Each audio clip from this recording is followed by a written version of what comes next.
बड़ौदा जिले के शिनौर तहसील में लगातार हो रही भारी बारिश के कारण कई सड़कें जलमग्न हो गई हैं।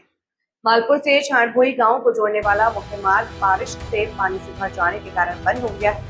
वहीं खेतों में भी पानी भर जाने से किसानों में चिंता का माहौल देखने को मिल रहा है। शिनौर तहसील के मालपुर गाँव से छांटभोई, सुदासमल और मींढोल जाने वाले मुख्य मार्ग पर पानी भर गया है। भारी बारिश के कारण लगभग आधे किलोमीटर तक सड़क पर पानी भर जाने से यातायात पूरी तरह बाधित हो गया।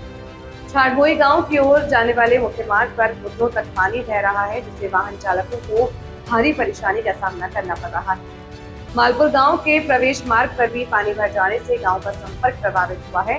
दूसरी ओर भारी बारिश के कारण आसपास के खेतों में भी पानी भर गया, जिससे खड़ी फसलों को नुकसान पहुंचने की आशंका बढ़ गई है और किसान चिंतित है। लगातार दूसरे दिन भी शिनौर सुदासमल मार्ग जलमग्न रहा। सड़क पर पानी भर जाने से यातायात प्रभावित हुआ है। स्थानीय लोगों ने प्रशासन से पानी की शीघ्र निकासी और आवश्यक कार्यवाही करने की मांग की। મારું નામ વસ્તુવાર રોહનકુમાર સુરેશભાઈ છે। હું છાણભોઈ ગામનો રહેવાસી છું। તો આપ તમને જણાવવાનું છે, છાણભોઈથી માલપુર જવાના રોડ પર પાણી ભરાવાના કારણે કોઈએ પણ બાઇક લઈને આવવું નહીં, કારણ કે પાણી વધારે ભરાઈ ગયું છે। કોઈ અકસ્માત થવાની શક્યતા છે, એટલે નમ્ર વિનંતી કે કોઈ બાઇક લઈને આવે ના। અહીંયા આગળ કેટલું પાણી ભરવાની શક્યતા છે તમારે? માલપુરથી છાણભોઈ જવાના રોડ પર 1.5 કિલોમીટર અંતરે પાણી ભરેલું છે।